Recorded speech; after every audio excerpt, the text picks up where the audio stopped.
This is a CC Radio podcast.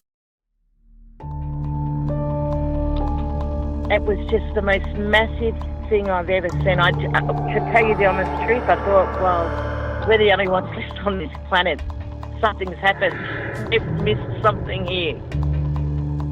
The fear that went in me when I seen it was just like the feeling. I'd say it was fear, but I've never felt that feeling before in my entire life. It's a weird feeling, like you can't explain it when you don't know. You feel like you're being followed, but you don't know what it is. We had two to our right, another one in front of us, another one to the left, and another one just across the road, shaking the daylight out of the tree. All we get was a big red eye. I remember waking up and looking at the end of the bed, and there was a figure there, almost insect-like, and then I blacked out. Welcome to the show, everyone. You are listening to Believe, Paranormal and UFO Radio. My name is Cade Moyer, and thanks for tuning in. If you've had an encounter, get in touch with me. My email address is believe@ccradio.com.au, or you can message me on Facebook at facebook.com/Believe UFO Radio. If you enjoy this episode, there are a few things you can do to help the show. Firstly, you can go to iTunes and leave us a 5-star rating and review, or you can share the show around social media with your friends and family, and that will help us grow. Tonight I'm joined by Ewan, and Ewan is coming on the show to share a Yowie attack that happened in a school building when he was a younger child. Ewan, welcome to the show. Good evening, Kate. How are you tonight? I am very excited to talk to you, mate, because it's not very often that my email inbox gets hit with a subject line that kind of goes along the lines of Yowie attack, and my ears pricked up when I saw that, mate. So I had to get you on the show, and I need to know what happened here, mate. Can you tell us what happened in the school building? Well, it happened when I was a young kid. I was 10, 11 years old, and we're in the evening. We got woken up to a phone call. Now, being at home, I was with my father and my other brothers and siblings. Now, the phone rang. My mother works down at a school just out of Ipswich. Now, this school it has like separate building blocks, separate buildings. There were walkways in between. Now, some of these buildings are really long, and this particular building was a D block. Now, my mum worked there from between the hours of 7 to 11 at night. So we actually got the call from the attack due to there's 4 cleaners there in the evening, and my mother cleaned the administration block, and the other ladies had the other 3 blocks. They were very large. These blocks were separated into 2 big, large classrooms with the staff area and washroom in the middle of both classrooms in the one large block. Now, when we got the phone call, Mum said to my dad that, look, you've got to come down. The lady in Block D is in hysterics and crying, and she's got blood all over her. Now, and she's just screaming such thing that he was black, it was hairy, it was black, and she was in an absolute hysterics. Took 3 ladies to calm her down. When my brother, myself, and my father went because we heard Dad, and it woke us up, the phone ringing so late at night. So we went down there. I can distinctly remember going in the front gate, and they had a hopper window open on the administration block, and you could hear this lady screaming so withery and vividly. And then we walked up to the side of the building to the front and knocked on the locked administration door, and Mum come out, and she stepped outside first, and she had blood all over her too. And I started getting a bit worried, being a little fella. So I just sort of stepped back a bit and let Mum and Dad talk. But then once we went in, Mum went and took Dad into the room, told us to stay out in the foyer of the administration area. But then she was in hysterics, and she was up and down, and she'd walked out of the room. And all I seen was just this massive scratch down her neck, over her shoulder, all her blouse is torn away, down her arm. And this was like serious scratches, nothing that anything in the Australian bush on a typical animal level would do or could do. And she just kept saying this was black, it was hairy, it was huge. She was in a bad way, yeah. It still gets me a bit shaky talking about this again. But it's something that when my dad and my brother went back to the classroom, that what we've seen there, it just can't explain why anything else was what she was saying would be untrue. We thought that there's blood spots outside the doorway and then a massive trail of blood for about, as in the first gush of blood from the scratch. So the scratch was in initial from under the jawline down to the top of the elbow. And they were, I could say, at least what I could see, 4 millimeters, 5 millimeters deep. It really, deep. So, and then when we went back to the office, by that time my mother, she'd called an ambulance, and then it turned up as the police turned up later. But, being so young, I think, after a while my dad took us out of there. But, definitely initially left me really stumped for many, many years over my time. When I was a teenager, I got into oil and gas exploration from there. And I just had a really weird experience out in the Australian bush that I couldn't explain to myself. But I put two and two together at an older age with what happened to me with this experience.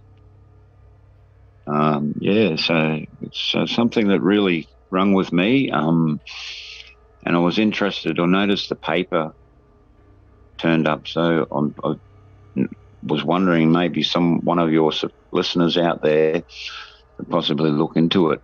In the Queensland Times in Ipswich back around 1983, late 1983 to early 1984, before the school period of holidays finished at that time, or just after it started in the next year. So anywhere between that time, I've had a hard time trying to find the archives to have a look, but I've always wanted to find it.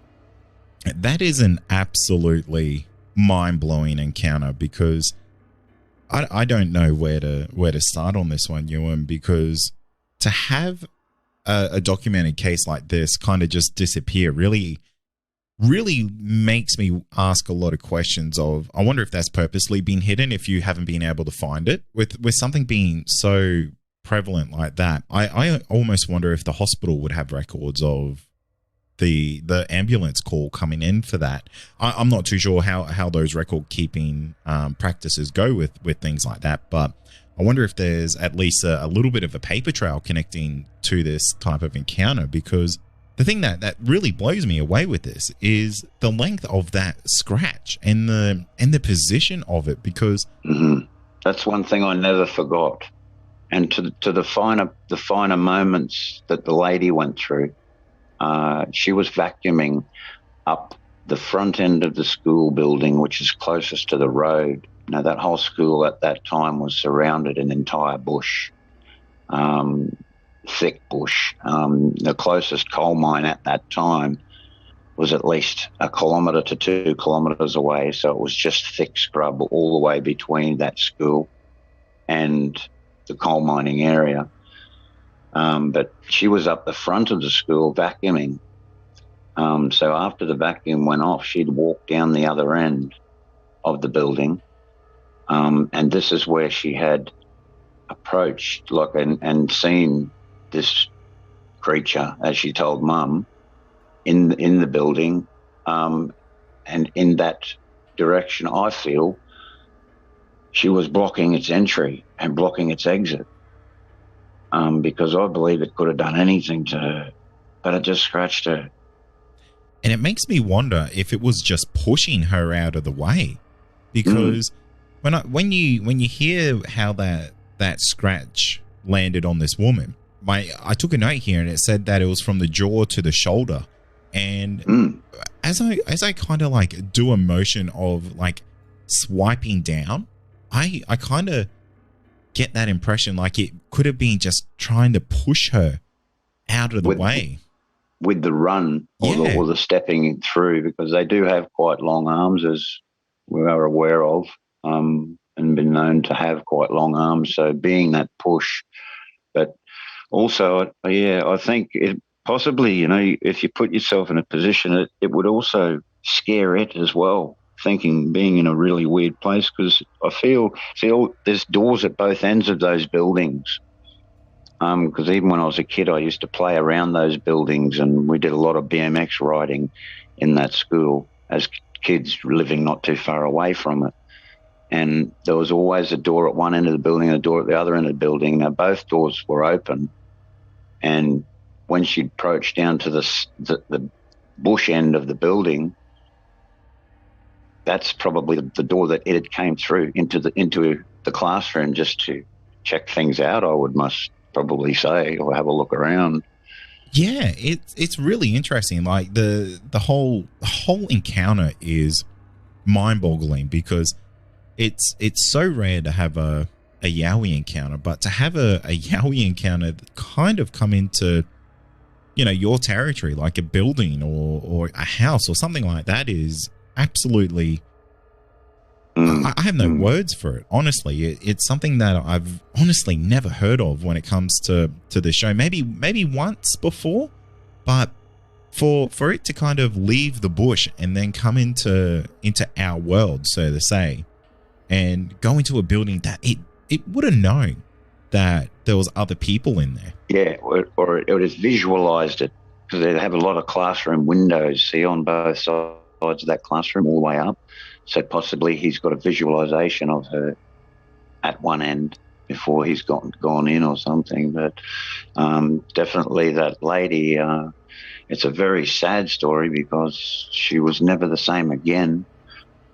She couldn't even be the same again to her family or her children. Well, I could imagine, because I mean the fact that these scratches were so deep, and the fact that they also had such a a bloody effect on her, that you said that there was almost essentially pools of blood around where this attack happened. Yeah, well, it's like one was a pool, and then a trail, like the quick instant pressure of when the actual incident happened.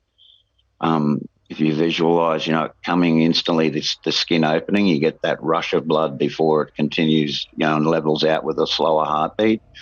That's the sort of, pool of blood you'd see. But then as she'd run to the office, it was just streaky, all the way through to the concrete trails back to the administration block.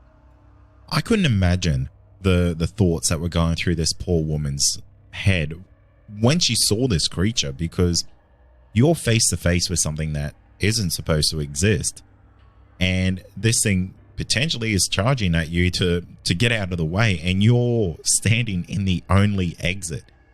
I could imagine the terror that she went in, and from what you're saying here, she sounded quite traumatized about the whole event. Yeah, she was very. She actually did not get back to being the same. Like, she lived 2 doors down from us and on the other side of the road, and eventually, after 3 to 6 months or 12 months, the family moved on. She never got back from hospital, so I think it mentally did affect her that bad. It was just, the family was never the same again. Separating, the children, I don't know whatever happened to the children, but they definitely couldn't be looked after by their mother at that time, because she couldn't live at home. Yeah, it was definitely a serious bad moment for them. It really does go to show that the cruel reality of situations like this have such a such a larger knock-on effect than just being in that moment itself. And now, a quick word from our sponsor. Also, are you wanting more content? Why not become a Believe Plus member? You'll get access to exclusive podcasts and episodes that aren't available to the public. Not only that, you'll also get our regular feed without any ads. Head to believepod.com/plus to sign up today for just $5 a month. I mean, it's got knock-on effect from me because, being a young kid, 10, 11 years of age, I was pretty cluey, pretty smart fella. And it definitely, I used to ride bikes a lot in the bush and motorbikes. And ever since that moment through my life growing up, it definitely made me take more looks back over my shoulder than what I intentionally would have done, I could imagine at such a young age, this would have been world-changing for such a young mind to witness such a traumatic event, and then to have the lady saying, this was what it was. I could only imagine the thoughts that were going through your head. What was the reaction from your father in all of this? Oh, drinking a few cups of tea when he got home. I know that because he was a hard worker. He normally, goes to work sort of at the dot, 6 o'clock out the door every morning, and he was always in bed by 9:30. So, but he was up pretty late after 12 o'clock that night, and I know I didn't sleep too much. I just kept laying in bed thinking about it. That's all you can do. Just think about it until you've thought about it that much that you either talked yourself into believing it, what you heard and seen and what happened to you that night, or you just fall asleep and move on. And, the next day as a kid, you forget things real quick being a kid, but you wake up the next morning and it didn't actually hit me again until I was older and I was on my bike, a year or two older, and you're out in the bush on your own, and then you do look around a lot more because those things come back to you. So, yeah, it's definitely hit me in a few ways. I know my brother is feeling the same way. I know he'd feel the same way. I'd definitely like to get in contact with him and chat with him about this again. What was your mother's reaction to this? Because this essentially happened in her workplace. Did she continue to work there? Was there a massive change in, I guess, operations from this point forward?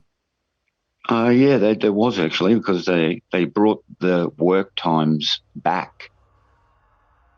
So Mum actually went to work at 2 p.m, just so that she could get there, and then they'd start at 3 when the kids had finished school, and then she'd clean till 6 or 7, and they stopped cleaning at the late 7 till 11 hours when everybody was gone.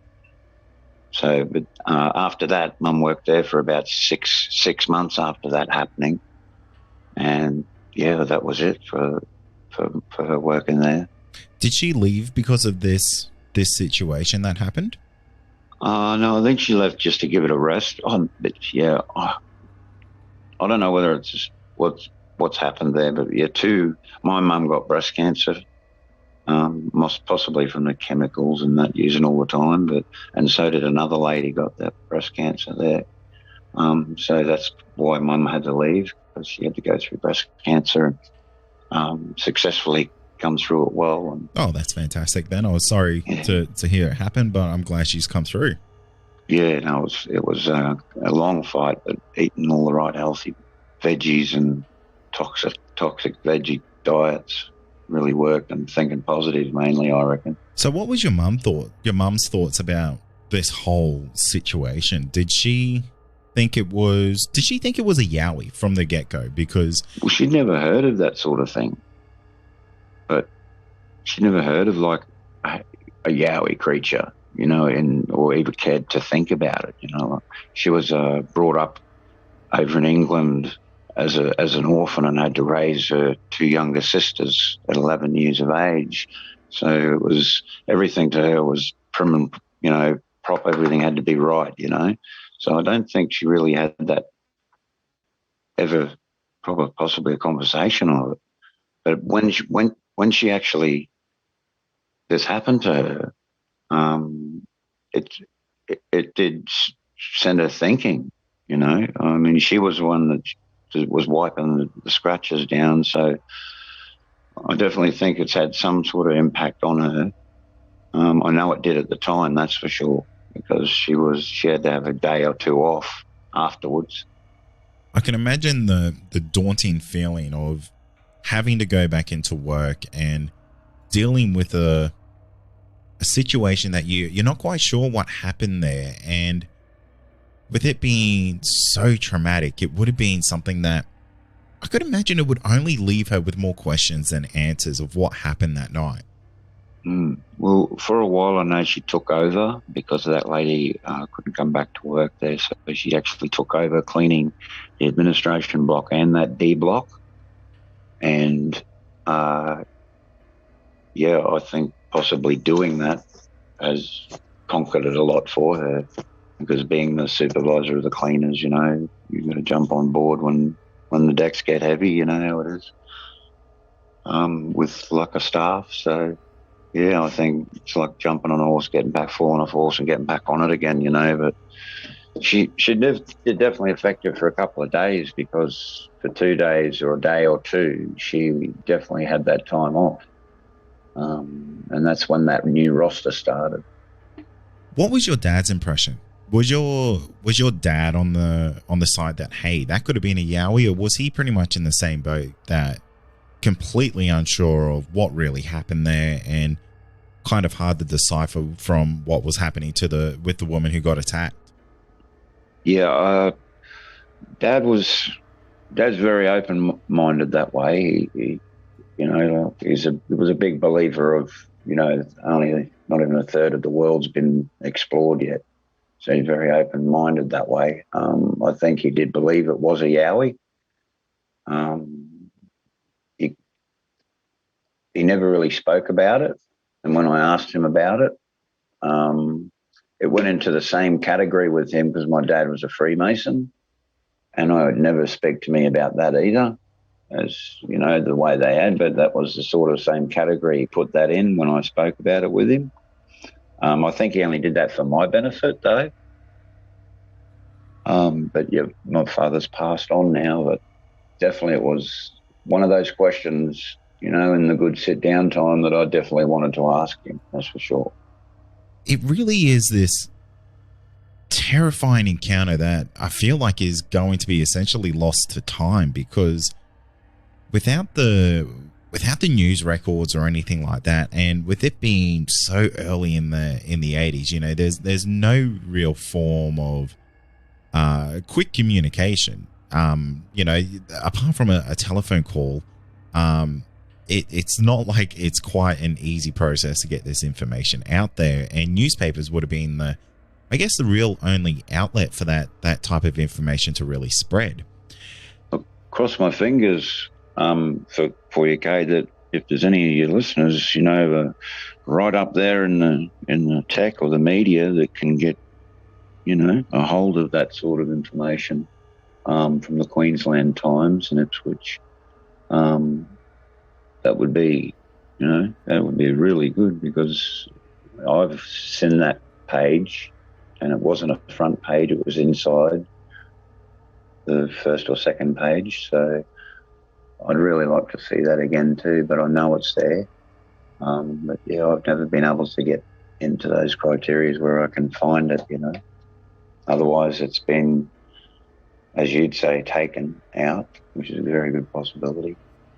Was there much buzz around the area about this attack? Because I know when something like this kind of happens in a region, it can kind of spread like wildfire. Was there any talk around town about what was going on? And I completely understand that you were quite a young boy when this happened, but I feel it was more of the talk that I knew that was going on was around, you know, all my mates, you know, like after school, and, you know, when we would catch up with all our local neighbourhood friends and go bike riding in the bush, and that's when we'd bring it up, me and my brother, and we'd talk about it, and, you know, and really they'd ask questions, and that's the sort of, you know, because we have a few few friends at that age, you know, and there was about a good crowd of 8 of us, or 7 or 8 of us, and we'd gone right up in the BMX tracks in the bush, which was just, 500 metres in the bush from the school. But it was definitely well known in that area of talking about, because it was something that we brought up to make them realise, it really did happen. What we experienced and went down there to school really shook me up. Seeing that scratch shook me up, that's for sure. Yeah, I can imagine. And the thing is, Australia doesn't really have any type of wildlife that would do that type of damage to a person.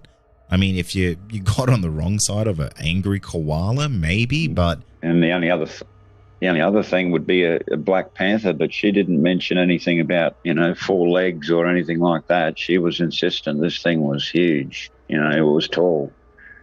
And she would only be 5 foot to 5'5". So I could only impact it would be going 7 feet, being generous. Yeah, and for it to have such a profound effect on her, it had to be something quite embodying, in my opinion.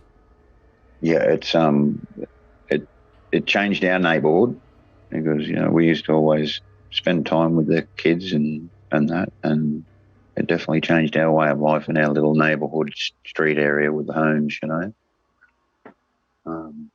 So that was definitely a experience that I thought I'd share with you, because it was something that, I can't just never forget. I can't just knock it out of my head.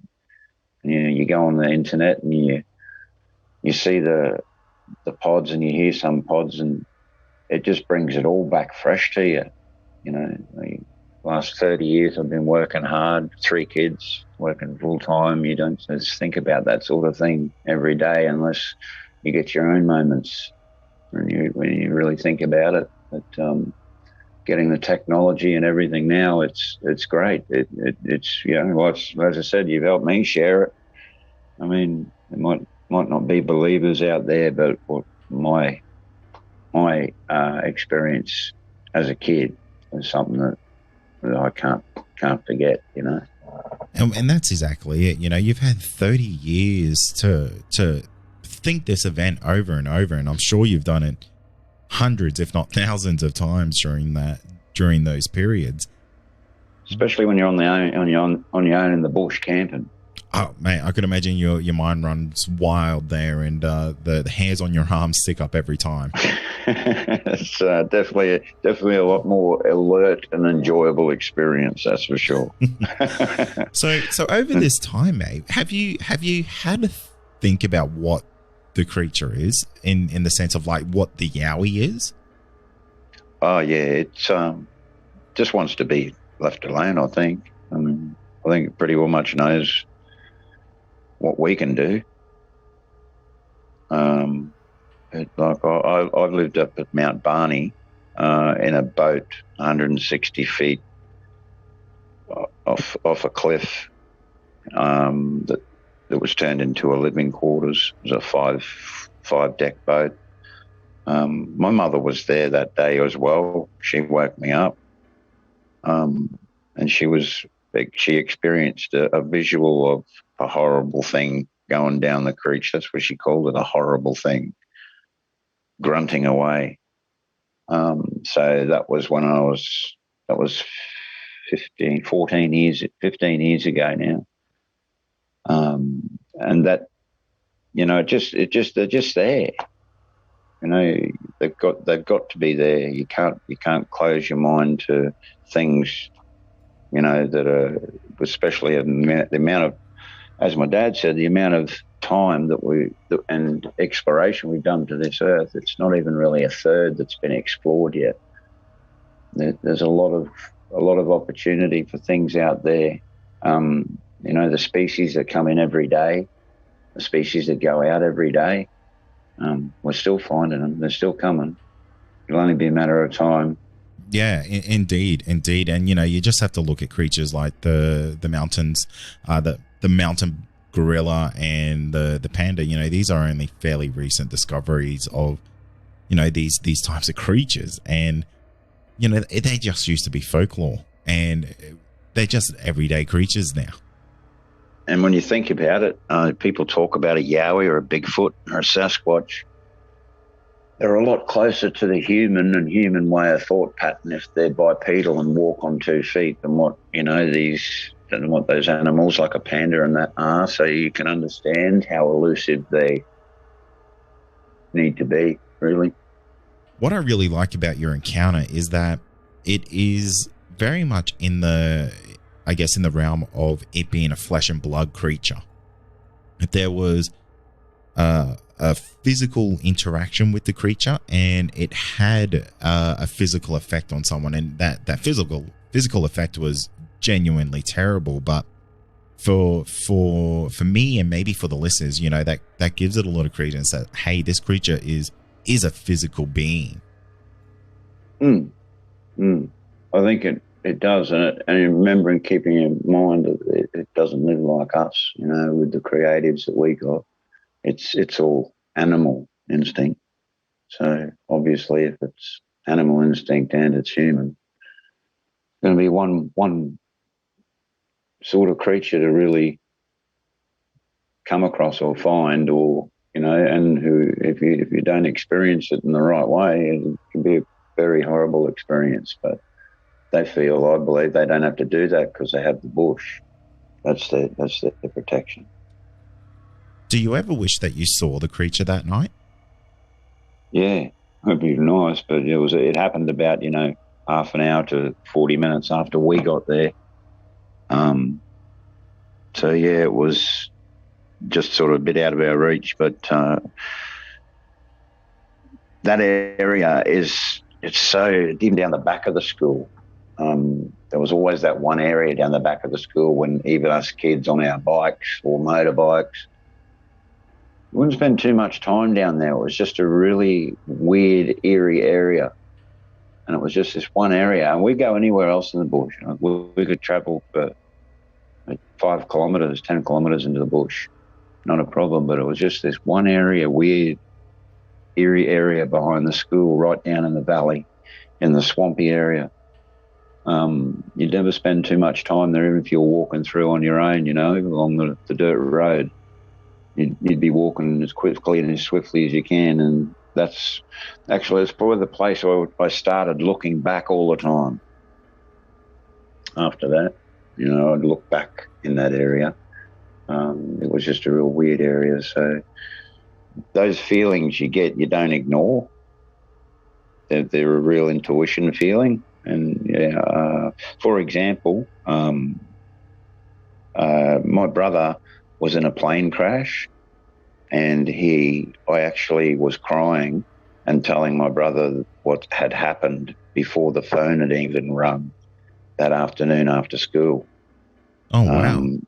And then my brother answered the phone as it rung 2 minutes later, and he's a ranger, he's a redhead, and he actually when he answered the phone, he actually went white. And yeah, it was true. My brother was actually in a plane crash in Quilpie, on the just northwest of Quilpie, in a twin-engine Cessna, and he was the only survivor. That's incredible. That sort of intuition. That's the feeling I got when I walked through that bush. So it made you look back. So yeah, it happens to everyone, I feel. Yeah, I agree with you. I think every person has this almost a sixth sense that when you're in danger, or when something is just not right. And I think as a person, you have to trust that. That's your gut instinct looking out for you. Definitely can save you sometimes, that's for sure. That experience there, I definitely I held me covers up to my neck pretty tight that night when I did eventually get to sleep. That's for sure.